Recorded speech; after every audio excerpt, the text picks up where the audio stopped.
how were you mentally? Because now there is no food, you are hearing gunshots. What was happening to your head, your mind? What was happening? So many things, when things happen like that, there are so many thoughts, things are going through your mind, and people, loved ones from everywhere back in Ghana, people are you fine? Your head is bad, are you okay? Are you this? Are you that? Why are you still there? Won't you leave? I'm thinking, like you've been in your room and the people are asking you from Ghana. They said there is this, why won't you come back? I'm like, it's not that easy, because no cars are moving, nothing is moving. It gets to a point in life when people say money is paper, it really makes sense to you. At the time, it actually made sense to me when people say, well, money is nothing. Good afternoon, ladies and gentlemen. Thank you very much for coming to this podcast. I'm glad to have you. My name is Mrs. Jane Walter, a pastor of Faith of God Seed Church, a ministry that started in 2017. 8 years now counting. By October this year, we'll be in the 9th year. I want to say thank you, Jesus. The Lord placed in my heart some years ago to start a podcast. I've been running away from it, but by the grace of God, we are starting it officially today. So I'm a mother, I'm a philanthropist, a mother of 3, married. I have 5 siblings, the first of 6 kids. And with my brother Karim, we will be starting this podcast together. And we have a guest today, one of our members, my son, Luther King, from Ghana. Karim is also from Ghana. And the main vision or mission for this podcast is changing lives, because for the past years, God has used us mightily to change lives. People come in here in the ministry depressed, they go back happy. People come in here disappointed, they go back appointed. People come in here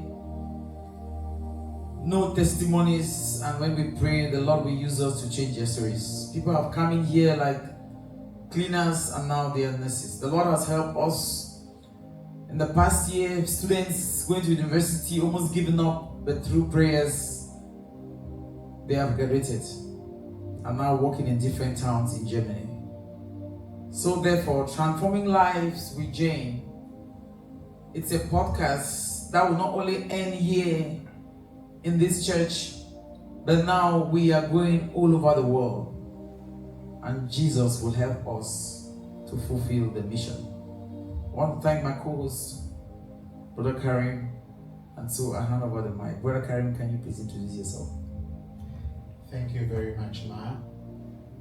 My name is Karim, a member of this church, right from the inception. We've been on this journey together, and when Ma brought the idea of having a kind of talk show or podcast so that we can discuss life, the challenges, the happy moments, the sad moments, in order to encourage our brothers and sisters who are also in the diaspora with us, so that they do not give up. I thought it was a good idea, and I welcomed it with both arms. So I would like to welcome you all to the maiden edition of Transforming Lives with Jane.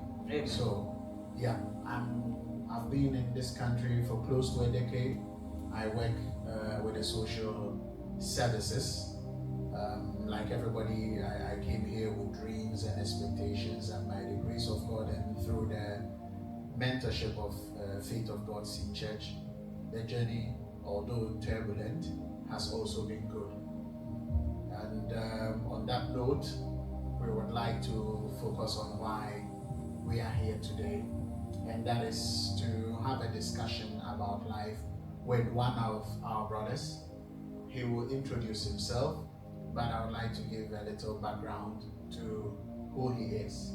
So a young man who has had the dream of becoming a medical doctor, had the opportunity to go to the university, and then also had the opportunity to travel to Ukraine Unfortunately, war broke out and he found his way to Germany. We would like to know how things have been, what he went through, what the challenges have been so far, and how much of a headway he has made. Welcome, Brother Luther. Thank you. You know, before Brother Luther will speak, I want to say something. I have been in Germany for this year. October will make me 30 years in this country. The Lord will not give you what is difficult for you to do. When He gives you what is difficult, He gives you all the instruments, all the measures you need to come out of the situation. I am in Zos, a small town in Germany where there is this university. And do you know, when I came here some years ago, I had a lot of troubles in the university. And we had no one to help us. So the Lord is now really, after some years, I realized that the Lord is using me to help some people because of what I went through. He's using my situation. I will come to that. There'll be a podcast where I'll be explaining my own story. How I changed about 8 universities because before I could even get a degree. You know, the Bible says we wrestle not against flesh and blood, but against principalities and powers. Was it my own fault? Was it the fault of some demons? We're going to come to that. But the Lord can use you. Anything you're going through, Brother Karim, that situation is what God will use you to change some other person's life. And so many lives have been transformed. And now that's why we have our brother also is a student. And the Lord brought him to us with so many testimonies. So over to you, my dear. Thank you very much. As the both rightly said, my name is Luther King Joshua. I was a student in Ukraine studying medicine. The war broke out. I had to come to Germany. And this is my story. So thanks for having me. It is our pleasure. So, Luther King Joshua. I love his name. Yes. I love your name. Did your mom ever tell you about your names? Just tell me. Luther King Joshua. King. I know when they call him King, I thought it was just a pet name, but I realized that those were his names. Those are his names. King Luther Joshua. Your mom gave you the names? Who gave you the names? Yeah, my dad actually named me, And you are great. You're a great guy. The name is just, name a child with a name that will make the child. You know, the meaning of your name is you.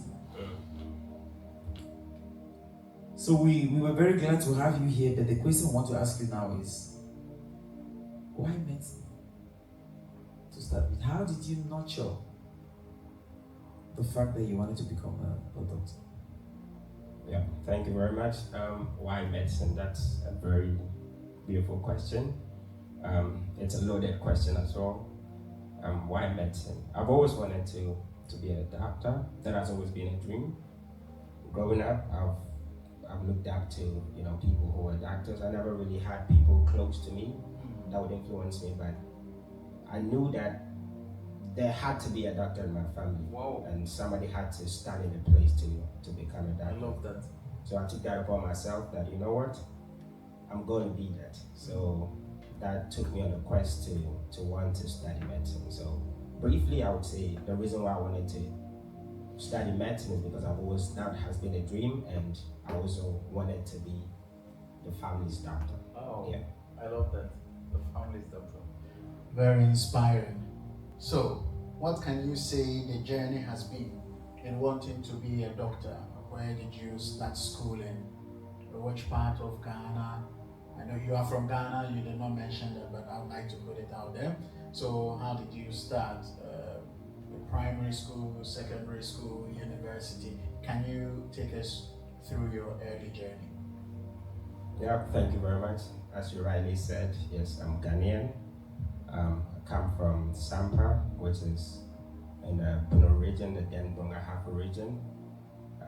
Growing up was very nice. I wouldn't lie. I have good parents. They brought me up how I was supposed to be brought up. Like the Bible says, train up a child in the way he should go, and when he's old, he will not depart from it. So, in my opinion, I think my parents did a good job going to school. There was nothing that about school that my dad wouldn't pay for. It didn't matter what it was. So I think going to school, I never really had any problem. Back at home, I never really had any problem. So primary school, went to a good school, and junior high school as well, went to a good school. Senior high school, everything was fine, and then I had to go to the university. I went there for a year. Then an opportunity came to travel outside of the country, and so briefly, I would say that has been the journey. So, did you start your medical journey then at the university in Ghana, or you were doing something different before this opportunity came up? Yeah, I was doing something different before the opportunity came up. I was studying biological sciences because I had to do that before I could study medicine in Ghana. So my dad told me, oh, there's an opportunity to go study medicine straight away. You don't have to do any pre-courses. Then, yeah, why not?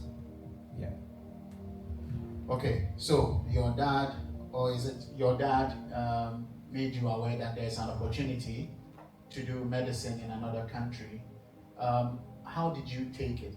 Was it an easy decision for you to leave a year's worth of studies behind to start afresh? Or you were like, hey, this is my only chance of becoming a medical doctor, so let me grab it and just forget about what I've already done? Yeah, thank you very much. I wouldn't say it was an easy decision, but I would say it was an opportunity to learn different cultures. It was an opportunity to meet different people. Because yes, most of the people that I went to high school with, I knew them in the university. So this was an opportunity to travel outside, to meet new people, learn new culture, new language, to get to know different things as well. When you're in your home country, you only know so much. But once you leave outside your comfort zone, it was an opportunity to get to know many things. So yes, it wasn't an easy decision, but I think it was a wise decision to make. Yeah. So at the end of the day, you found yourself in Ukraine. It was Ukraine. Was it a dream come true when you found immediately you traveled to Ukraine? Was it the best? Did you think at that moment that was a good decision? I wouldn't say so. I wouldn't say that was the best decision. But what I would say is, as I said earlier, it was an opportunity to get to know different things. I wouldn't say Ukraine was. I didn't know I was going to Ukraine. Okay. Yeah, he just told me, I want you to go out. I'm like, yeah, okay. To go study medicine? Yes. So it was a few days before my visa that I was told, oh, it's actually, and I'm like, okay, that's fine. So, because I was asking, do they speak English? Is it an English-speaking country? It's like, no, they don't speak English. So I was trying to know which country I was traveling to, because our official language in Ghana is English. So to go travel somewhere, I thought it was going to be an English-speaking country. He said, no, it's not an English-speaking country, but you don't have to learn the language to study. So I was like, okay, then that's fine. So from the beginning you didn't know that it was Ukraine. Why, you didn't ask your father? Yeah, I didn't. Okay. So you found yourself in Ukraine, and you were there. How long were you there before traveling to Germany, before the war? How long were you in Ukraine? I think 2.5 years, I'd say. I was in my third year. Was it a first semester? So yeah. Was it, to you, your opinion, was it, the medical school at the moment, was it what you wanted? Did you think what they were teaching you? Because somebody can be watching here online, somebody can be watching. The war in Ukraine is still going on, unfortunately. One day is going to cease. Do you think, we're not doing marketing for Ukraine, but do you think at that moment Ukraine was, even though the language was different, was it a good place to go to? Yeah, I think to go study. Yeah, I think to go study. Yes, it was a good decision to make. Okay. The last question before you continue, my dear.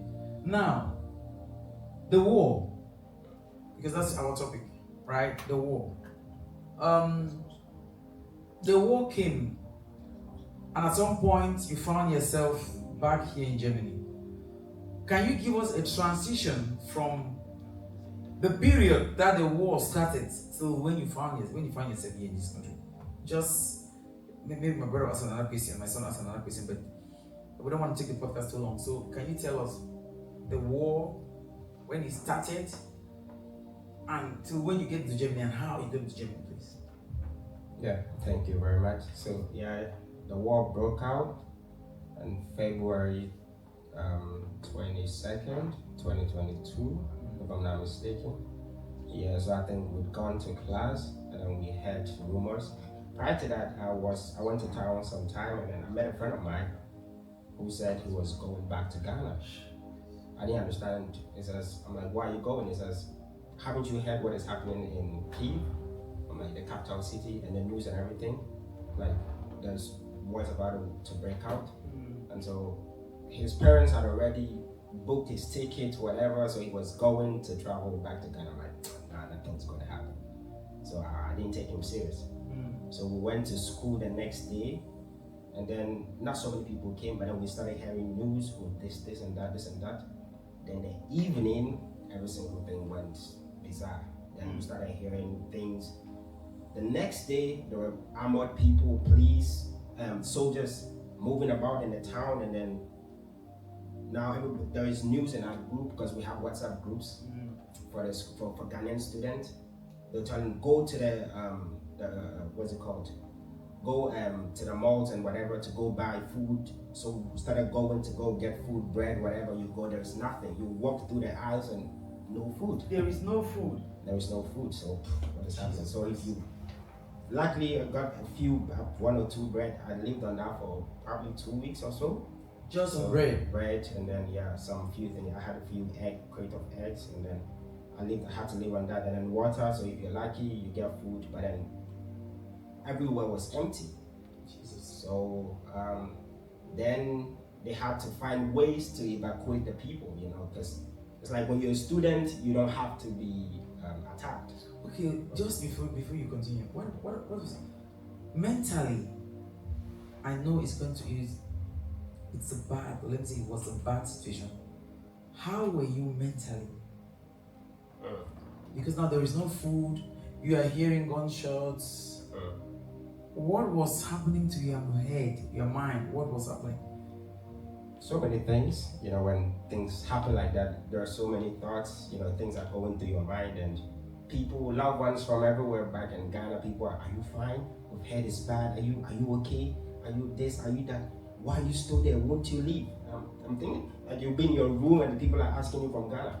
They said there is this. Why won't you come back? I'm like, it's not that easy, because no cars are moving, nothing is moving, and people are calling. Oh, you have to come back. You have to. So it was a mental hurdle, like so many things going on in my mind. But then you have to understand that like when the Bible says, "They have no temptation taking you, but such which is common to man." Yes. So there is nothing that is too great. But there was so much going through my mind, especially when, after a point, I saw most of my friends, they've been evacuated. Because I was living in an apartment. Some of my friends who were in the dorms, they were able to leave. They gathered themselves together and were able to travel from one place, from our city to a different city, which was safer. And then they went to Hungary, they went to Romania. So I would be on my phone and I'll see them, like they've actually left. So what kept you from moving? Because your friends are leaving, but you're on the spot. What kept you there? I was in an apartment, so I was very far away from where they were. They lived in the dormitory, so they were all together. In the same town? Yeah, in the same town. So you could not move to where they were? Yeah, you couldn't. So it was tough. So most of them had left. And then you see on their stories, there's them, oh, I'm here, I'm in France, I'm in Germany, I'm in this. And then there was so much going through in my mind, but how I made it here possible, it's still a mystery to me. It only had to be God. We are coming to that. We are coming to that. Yeah, that would have been my next question, by the way. So, you were going through a lot mentally. I don't know if your city was under siege then. Whether bombs had been dropped or not, and you were far away, excluded from your friends. So, how did the chance to move come? Since no one gave you prior information, they left you to various countries. We were here following the news. Yeah, especially because of my former job, I had to follow the news. And how did you make it out? Were you watching the news at all? first of all? No, I wasn't. Oh, so you were not watching the news to know what was happening or which direction you could take? Was there no availability for phones, YouTube? You could not watch the news, or you didn't want to watch it? It got to a point where the network was down, so there was some app we had to subscribe to so that we could actually use the internet and then be able to talk to people. So it got to a point where there was no internet, there was no data, nothing could happen. Then we had a notification in our WhatsApp group that, oh, you can use this app, and then with this app you can actually connect to the internet. So yeah, like you said, how did it happen? I'm thinking, I'm like, how did it even happen? It was tough. So most of my friends had left. My church at the time had also organized, a bus, because it got to a point where, because where I live in my city, it's called Sumi, it's very close to Russia. So it was easy for the troops to come inside. So you're walking, and then you see armored cars, you see people armed with guns, and then they're passing through. And so it was very, very tough. But then in our group, in our church group as well, and in our Ghanaian group, because we had a Ghanaian group as well, they would organize, the leaders of the church, and then the leaders of the groups would organize buses to come pick the people. And mostly the picking student is people who are in the dormitories. Yeah, so most of the students had left. Then I was there, then my church put it in a group that there's one bus, there's the last bus which is remaining, right? And so I had to go to the dorm to go pick it up, but there were no taxis to get from where I was to go there. And even if you got a taxi, the price was so high at the time, and you would even pay. So I would refresh, and luckily for me, I got one taxi. Sorry, my dear, and if I remember, I guess you were about 19 years old. A 19-year-old in the war zone. 20. You were 20. If not for God. I can imagine for the first time you're getting really emotional myself. And it's a good story because you've never really sat and told us the story. The Lord places in my heart that you have to read to tell us. So continue. How did you leave and how did you get to the bus? So luckily for me, I got a taxi, and then very late I managed to get to the dorm. When I got there, the bus had left. So I didn't have any option at that point. I'm like, okay, this is it. It's like, yeah, there's no way out. And how far was it from the dorm to where the bus was? The bus was parked at a dormitory, but they had time. Like you have to, I think it was around maybe, we all had to be there at 8 or something. But from where I live to the dormitories, maybe 30 minutes. I couldn't walk because you cannot walk. So I had to charter a taxi. It took so many references you do. Then one of them would accept, then they'll cancel. They accept, they cancel. And the price they're charging for the taxi, it's like 50 times the price. And you'll pay. You still have to pay. So I got a taxi, luckily got there, then the bus had left. And I'm just there, but there were a few people still in the dormitory, but not from Ghana and not in our church. I think they were also planning their own thing. So I'm going through. Then when I think about how this happened, I don't still understand. Then okay, wait there. Did you carry all your things? What about the money you had in the accounts? What? My brother carried my son here. Imagine yourself in a war zone. Okay, now I've lived in Germany for over 30 years, or let me say 30 years. I have kids, I have a big house. If there is a war in Germany, what do I carry? Essentials. What did you carry, my dear? My passport, my certificates, a few documents maybe. So passport, ID, and wallet, I think. Yeah, that was it. You don't need nothing. You didn't carry your clothes? It gets to a point in life when people say money is paper, it really makes sense to you. At the time, it actually made sense to me when people say, well, money is nothing. Because if you be in a position where you have money and there's nothing you can do with it. Like you go to the shops to go buy food, you have money with you and there's no food. It's crazy. At the time, I just call my dad, and then he sends the money, and I cannot do anything with the money. Like, oh, this. Was it in an account or did you? In an account, yeah. So, and there was no way to get into the banks to collect your money. You couldn't go to the bank, so you had to use the ATM. And the ATM, it got to a point where there was no money in the ATM. So you go, it's a long queue, you have to follow the queue. If you're not lucky, it gets to you, there is nothing. I don't find myself in there. Yeah, it was really tough. So you ended up in Ukraine, leaving everything that you took there. The question You ended up leaving everything you took to Ukraine. You left it there. Yeah, I didn't carry anything with me. I just had my shirt, my trousers, and then my boots. I was wearing some boots. That was it. Together with my passport, my wallet. Yeah, that was it. You don't, because it was tight. You couldn't moving from. So let me continue with the story. So I get to the dormitory. The bus is left. I'm thinking, what can I do? Now I have to charter another taxi back home.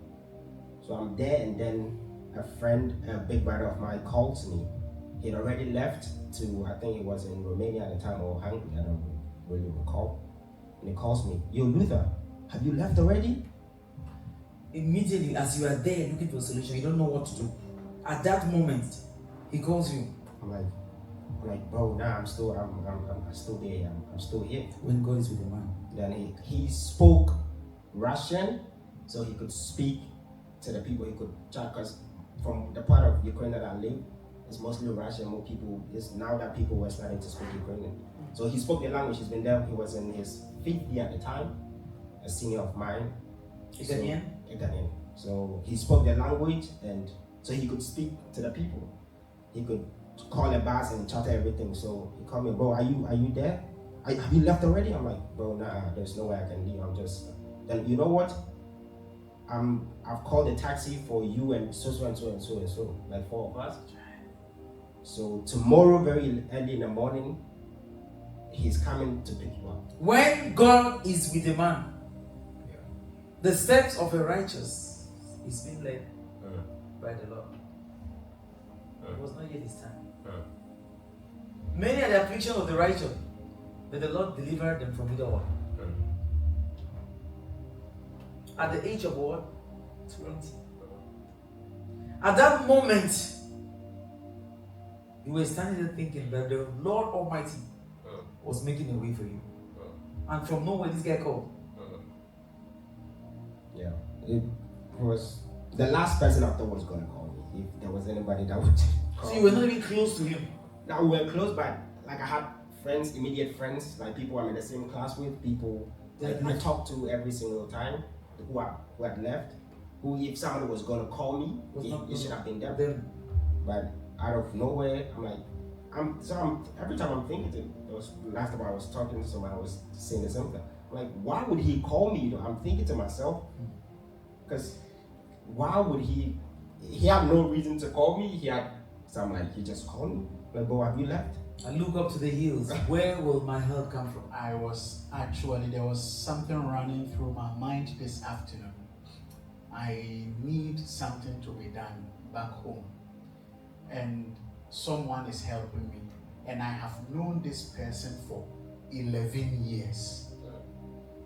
We are not the tightest of friends, and it's even a person of the opposite sex, married. But it's funny how the contact has been on and off for 11 years. So this afternoon it came and said, was it for this purpose that this person has been in my life all this time? Wow. Was it for this purpose? Right, so it's to show you that God looks on his children. God plants people in our lives. He plants people in our lives. For such a period, for such a moment. I remember, some years ago, I was not married, I was in England and I left England. I just heard the Lord told me, leave England and go back to Germany. Not knowing that He kept a husband there for me. I had this pressure, I had revelations one after the other. At that time I was not a pastor. Go back to Germany. Like when he told Abraham in the book of Genesis, I packed my things, went back to Germany. Behold. The next day, moving on the road, I met my husband, right? I met him on the road. He had 2 weeks to leave this country for the US. And at that moment, I had reached a place where I told myself, I'm not going to get married. I will not pray for marriage. I will just sit, and if God wants me to marry, I will marry. If not. And at that point, in a week, I met this guy 5 times in different places. A person I had not seen for over 10 years. The steps of a righteous is in there. God will please help us in times of our need. So, tell us, my dear, we don't want to drag this podcast for too long. So, let's speak out. We're ready. We can show a part 1 and later we'll move into a part 2. Let the Lord just lead us. Now, you got the phone call and you were just standing there. At that point when you were standing there, before he called you, where were you? I'm sure you regretted, why did I come to Ukraine? Lord, what's going to happen to me? At that moment, before that call came, what was in your mind? Yeah, I thought that was it because I didn't know how I was going to leave. I didn't know how it was going to happen because the last bus is gone, and yeah, you cannot call for a bus, you don't speak the language, so, and nobody's willing to go. Like the thing is, even if you get somebody, they don't want to leave. Like everybody just, like the taxi or the bus driver, whatever. Everybody's scared. Like just as you're scared, they're also scared. So nobody's leaving their home. So they have to be brave to want to drive you to go and come back. So at that point, I'm like, this is it. There's no way out. So yeah, in my mind, I think, I'm like, okay, this is the end. Did you pray? A lot. Or you had been praying when there was just bread for weeks and water to drink? That time, did you just go on a fast? Do you know? My son, do you know sometimes I've had people in the church when I'm preaching and they tell me, ma, sometimes when we don't have food to eat. Students who come in, ma, when we don't have food to eat, we just start to fast. Did you just say, let me begin to fast and wait on God? 19 years old. Maybe he lost appetite with all that going on around you. I think it's possible. Did you lose appetite? You may not have the urge to eat. I didn't fast because I had something to eat, but I prayed. Because there's nothing to do. You're just home and you're hearing news, and then you hear there'll be a sound that everyone should go to the bunkers. And I lived in an apartment, so I didn't have a bunker. There was a bunker, but I didn't really know where it was. So the people in the dormitories, if they hear the siren, they all run down to the bunkers where it's safe. So if there is a blast, the bomb will blast and it will shake the earth, right? Because you stayed in your room. I had nowhere to go, so you just be there and praying. So you had no option than to pray, because at that point, what can you do? You can't do nothing. You're just home. You're just there, and then you just have one bread and water. Then you just. I preach a message when you don't know what to do, when you don't know what to do. Okay, so this guy calls, and what happened? A taxi comes? So he says he's ordered a taxi for another friend of mine who also lived in an apartment. So I should contact him right now and go to his place instead, right? So I called him, I'm like, yo, this. He's like, yeah. The other 2 people are here already, so you have to come to my place. So I just left, then went to his place, spent the night there, and then early in the morning, the taxi came and then picked us up from where we were to a different city. It was catastrophic. Then from there, we had to wait for some time to wait for the trains. And yeah, that was... So the train was planned to go to where? The trains from that small city from there to Lviv, which is very safe because our part was not safe. So Lviv is like it's in Ukraine, but it's safer. It's on the west because we're on the east. Like it's not bad like from where we are. And from there you can go to Hungary. From there you can go to Poland. You can go to Hungary. Yes. So we had to. So what we saw on the news was that when people got to Hungary or Poland, people who look like us were being prevented from going through the border. What was your experience? Yeah, that's true. I didn't experience that because I left late. The people who left earlier had to go through that. Most of them were at the border for days. I didn't go through that. So maybe my punishment was just to be home and be hearing the bombs and everything. So the ones who left earlier, like, you know, there were people who just left on the 22nd or the 23rd or the 24th. I left on 7th March. So the war broke out in 22nd February. Then I had to leave, I think 2 weeks after. So I wouldn't, I may not be in the right place to say this, but I wouldn't consider what you went through hearing the bombs as punishment, but rather preservation. You were at the right place. Nobody knows what would have happened if you had been at the border. So some Africans wanted to enter some European countries, and because of our color, they say we could not enter. They could not enter. Most of them. And where did they go to? There was international backlash, so they had to finally let the people through. Like, you know, because of my previous job, I was privy to some of this information. And actually, where I first met Luther was also through the job. Actually, I was one of the first responders to receive the Ukrainians in the various refugees camps, and one of them is actually in this city. I think it's the second biggest or third biggest refugee camp in this region.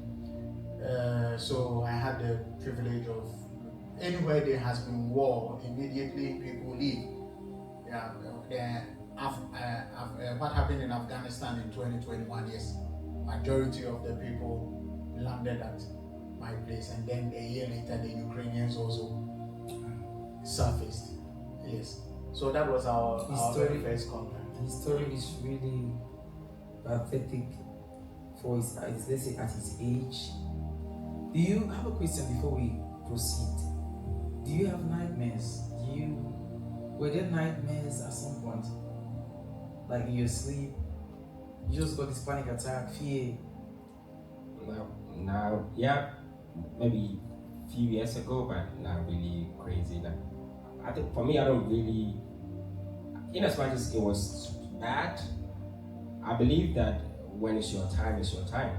So at the time, I thought it was my time, you know, and if you know, the Bible says He's planned your years and you cannot go above them and beyond them. So if God says you're going to live to 20 or 21 years, then what can you do about it? You know, so in my mind, yes, I thought that was the end for me. So I didn't really soak it in. The people that I was scared for was my family, my parents, because my mom would call me, my dad would call me, my loved ones, and I knew they actually cared about me, like my friends, and, oh, are you fine? Are you fine? I'm like, yes, I'm fine, everything's okay. But everything's not okay. Because when I say everything is not okay, you can't do anything about it, right? So I'm not just going to put you in, I'm not going to put any kind of pressure on you. So my mom will ask me, my dad will ask me, is everything fine? I'm like, yes, everything's okay. I believe your dad might have regretted at some point sending you. Did he regret sending you there because he thought, if I had not brought this idea, then maybe my son would be by me in Ghana? Yeah. How did he manage to? Did he tell you that?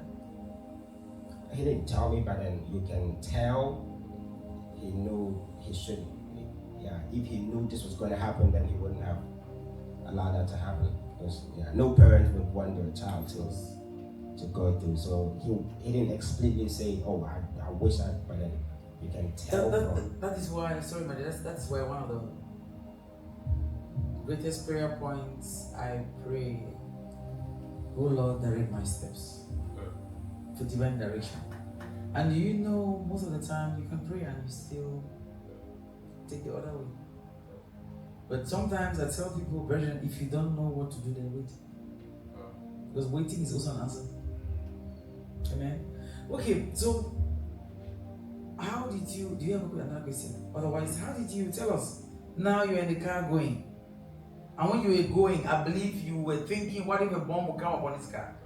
So what was it, the journey? What was the journey how like? Yeah, so the journey was tough from our city to the next smallest city, then from there with the train. So we're in the taxi, and then we have to pay like 100 times the price we would normally pay for, but hey, you have to pay for it because it's life and death. So how did you pay? Did you have cash in the house or you could use your card? How? Because there was no way to get to the banks. My card, yeah, I think my card at the time. And I had some cash on me because I've gone to the ATMs to withdraw money, so I have some cash on me as well. And so we use my cash and the cards to pay.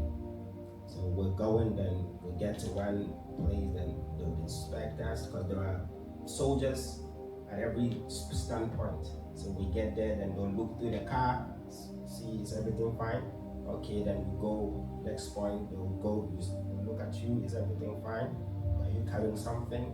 We had to go through all that. Then finally we get to the place, and then we got there. It's like the train is gone, but there's one last train that is coming. If you miss it, that is it. And we've left our city to a different city. I don't even know the name of the city till now.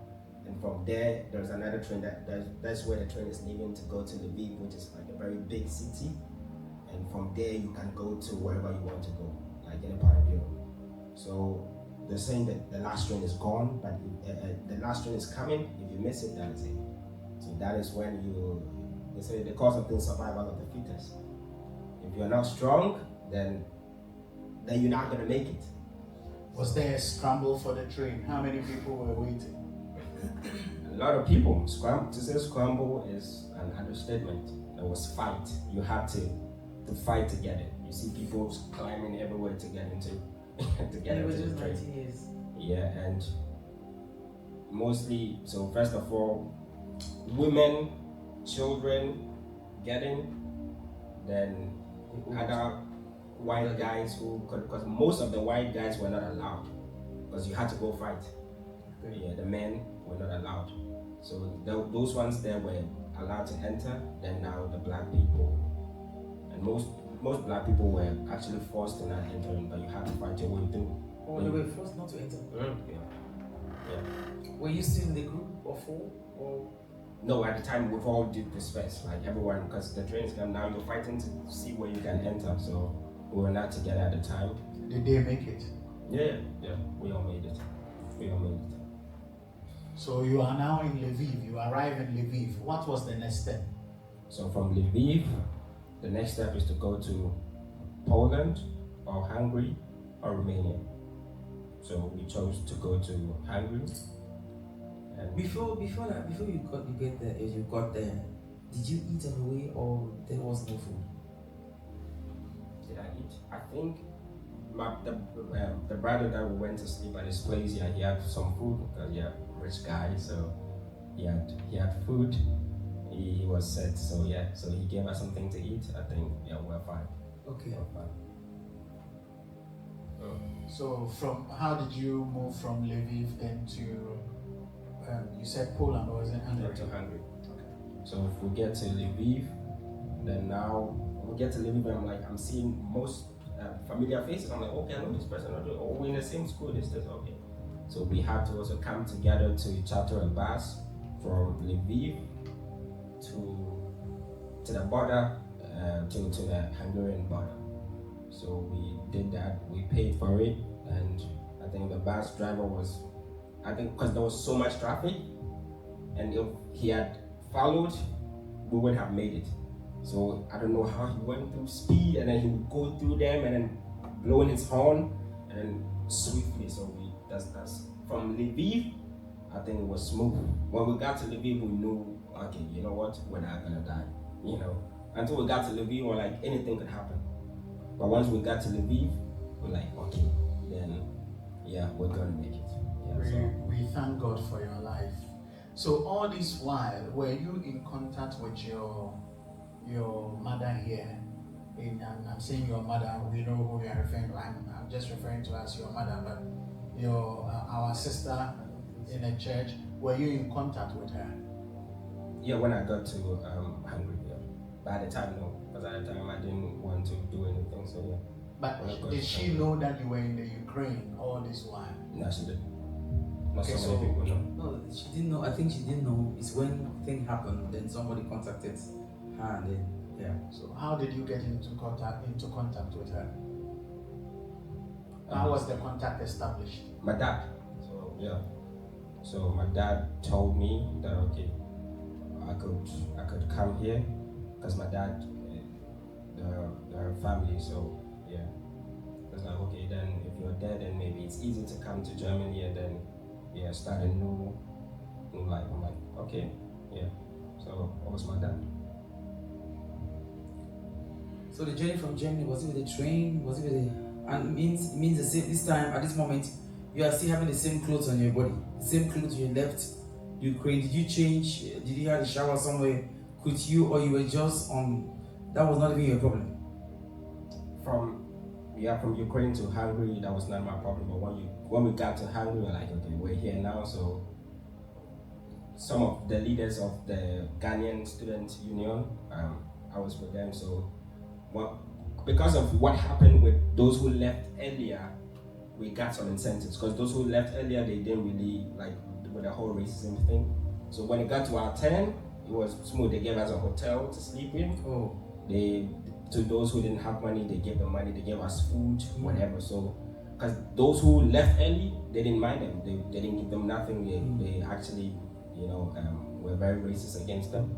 But with us, because of the backlash that came from everywhere, because they saw it on social media how they were treating the students, the black student or the black people. So for us, they treated us well. So we got to Hungary, then they gave us a nice hotel to sleep in. So then from there, with some of my friends, we went to buy some clothes and to got a new bag, and yeah. So from Hungary, that was when I took a shower. Yeah, because in Hungary. How long did you stay in Hungary before getting here? I think 3-4 days. Yeah, I was in Budapest for 3 or 4 days. Yeah, beautiful city. And do you know whatever happened to those who still stayed behind in Hungary? Yeah, some of them went to school there. Some of them went to school in Hungary. Some of them went to school in Romania, and most of them left from Hungary to their respective countries. So a lot of my friends left from Hungary to Ghana, Hungary to Nigeria, Hungary to Zambia, Hungary to Kenya, whatever. So the Bible says, when the right time comes, I, the Lord, I will make it happen. Now he comes to Germany, meets his mom here, and when I say mom, his parents live in Ghana, but the mom is, when I say the mom, I would say like godmother. She received him here in Germany. She's one of our leaders in the church. Loves him so much, loves him to stupor. And he stays with her, and then one day I see him in church. They say he's from Ukraine, looking lean. He's a very fine guy, looking very handsome now. We have his picture, we can show you. He was looking lean, so small, could not even talk. I think he was a little bit depressed. Do you think you were depressed at the moment? Because when you came, you were, I don't really believe, you are now happy, jovial. You could talk. You were just so quiet in church at that time.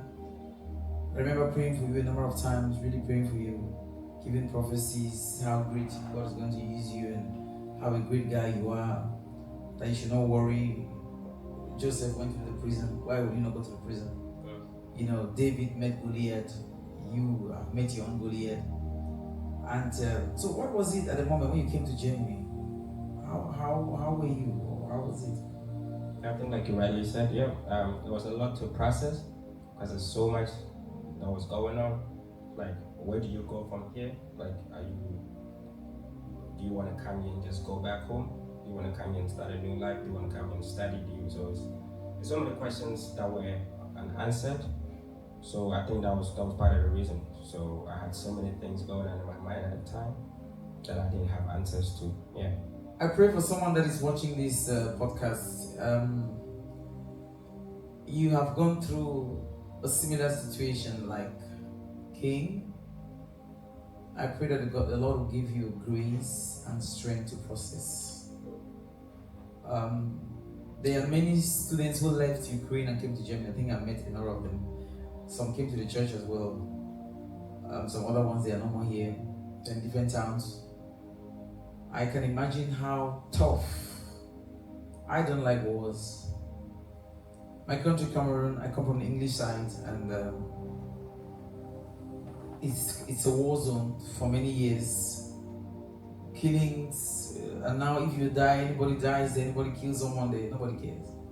I don't like war. So for anyone that is watching this telecast, I pray for you that the Lord will give you grace to go through. The most important thing you should always think of, the Lord did not allow you to die in Ukraine. He took you either to Romania, Poland, like Luther here, back in Germany. But I believe that as you are here, and I know that as you are here, God will make a way. He already made ways for you, because at some point, we're about to close the time, but at some point, you know, as your pastor, your mom here said it's better that you go seek an asylum, or maybe you go back to Ghana. And I gave her a prophecy. I said, you're not going to go back to Germany, to Ghana. You will not go back to Ghana. And now we are counting almost 4 years with visas issues, and he's getting there, because we're going to come now to, I don't know whether we should make a part 2 of this podcast, or we should continue with his life in Germany. I think we should end here for now, and do a podcast. Do you think that we should end here? We want us to continue? What do you prefer? We should end here. Okay. It is well, my son. Okay. You know how much I love you. All of us in church, we love you so much. We took you with open our hands. The doctor himself, my husband, we love him. In general, all of us, we love him so much that we're even thinking we don't even want him to leave to go anywhere. Yeah, he's about to get into medical school this year by the grace of God. So the part 2 will be coming. He will tell us about Germany. For those that are out of the country, want to come to Germany, or for someone that left Ukraine and is seated somewhere in Germany frustrated, Luther is going to be speaking to them and to many others about, for example, don't give up. He preaches the ministry now. He gives us powerful messages with great encounters. So we will be doing a part 2 till this point. But for now, because it's getting too emotional, I guess the viewers also, we are all getting really emotional. We thank God for His grace. We thank God for keeping you up till now. We thank God that you are happy now, because I believe you are really happy in compared to how you were when you came. And I believe God has a better plan for you. You are a great guy. Brother Luther, I would like to say thank you for sharing your experience with us. And I believe that this will inspire a lot of people who are watching. I'm really happy that you are here.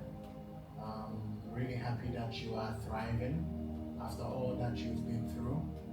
But there is one thing that your experience tells me, and it is that God knows His children, and He is going to take care of them. He's going to provide, and He will always be there for them.